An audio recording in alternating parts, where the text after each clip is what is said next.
You have more in common with the people you live amongst than you do with these political elites. The people you live amongst love their children, and they're struggling to pay the bills exactly like you are. There's no reason for UK, one of the greatest countries in the world, one of the largest empires in history, to be plunged into poverty if it wasn't being looted by a political class that do not care about you. And the people who do not care about you, the number one thing they want is the different breeds or different types or different categories of poor people to fight so nobody looks up and sees who the real enemy is.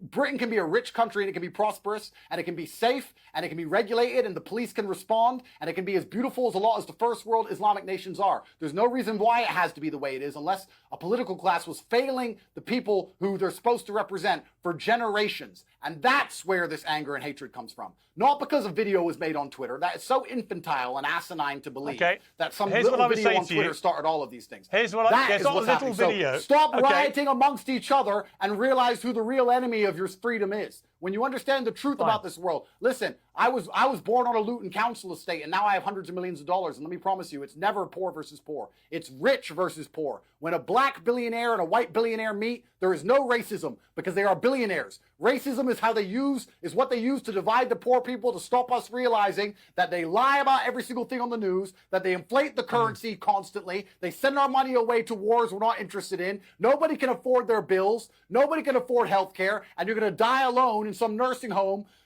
because you can't afford a nice house, because even then they're going to inheritance tax it. They don't want you realizing the truth, and that's why. But they want the poor people to fight the poor people. You know what, Andrew? I agree about the political classes failing people in Britain, as they have in many other countries.